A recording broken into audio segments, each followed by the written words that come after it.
రాష్ట్ర ప్రభుత్వం మహిళా పార్లమెంట్ అని చెప్పేసి దేశం నుంచి తెప్పించి అందరిని తెప్పించి ఆ రోజా గారిని కూడా పిలుపునిచ్చిన తర్వాత మళ్ళీ ఆయన అరెస్ట్ చేయడం అంటే ఎంత మటుకి న్యాయం చెప్తున్నారు. కానీ చంద్రబాబు నాయుడు గారు ప్రభుత్వం మాటలకైతే ఎన్నో మాటలు చెప్తున్నారు. మహిళలంటే గౌరవం అంటారు, మహిళలంటే మాకు ప్రేమ అంటారు, పేదవాళ్ళంటే ప్రేమ అంటారు, అన్ని రకరకాలు చెప్తుంటారు. కానీ ఇదేంటంటే కావాలని చేసి అంటే ప్రజల దృష్టిని మళ్లించడానికి అంటే టీడీపీ ప్రభుత్వం చేస్తున్న తప్పుల్ని కప్పించడానికి ఇలాంటి ఏదో ఒకటి చిమ్ముకులు చేసేసి ఇవాళ 12 కోట్ల రూపాయలు ఖర్చు పెట్టి ఈ విధంగా పెట్టారంటే ప్రజల సొమ్ము ఏ విధంగా దుర్వినియోగం చేస్తున్నారో ఒక్కసారి తెలుసుకొని చెప్తున్నారు. కానీ రోజా గారిని కావాలని ఉద్దేశంతో గతంలోనేమో అసెంబ్లీ నుంచి తరిమించారు, ఇవాళ ఈ రోజు చేశారు. అంటే కావాలని చేస్తారు కాబట్టి ఆ పాపం తగ్గ మానదు. ఎందుకంటే పరిపాలన అంటే నీతి పరిపాలన చేయాలి తప్ప ఈ విధంగా పరిపాలన చేయండి చాలా దారుణం. ఇలాంటి పరిస్థితుల్లో మరి వైఎస్ఆర్ కాంగ్రెస్ ఎదుర్కొన్న సిద్ధంగా ఉందని చెప్పి తెలియజేస్తున్నాం.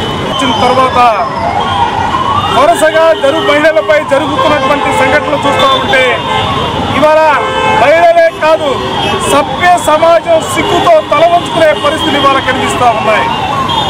ఆంధ్రులంటే మహిళల పట్ల గౌరవ భావాలు కలిగినటువంటి వ్యక్తులుగా చరిత్రలో ఉన్నటువంటి పరిస్థితులు ఉంటే ఈ రోజు కూడా ప్రభుత్వం దిగజారి పనిచేస్తూ ఉంది.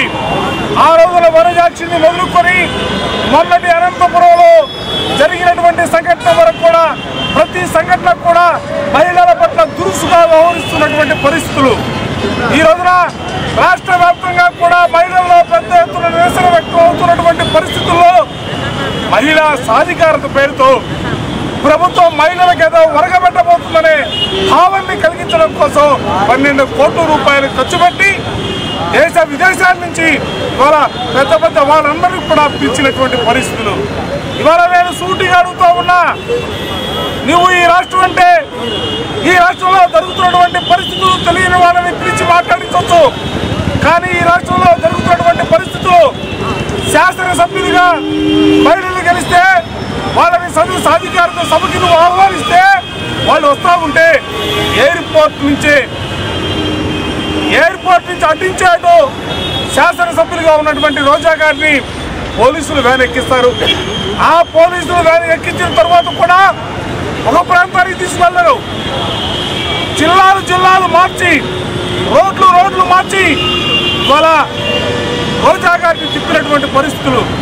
వేరే చర్యలో బండి దిగితే కింద పడితే 2 కాళ్ళు 2 చేతులు పట్టుకొని అమానుషంగా ఆమెని కారులో పెట్టినటువంటి వైనాన్ని కూడా ఇవాళ తీవ్రంగా ఖండిస్తా ఉన్నాం.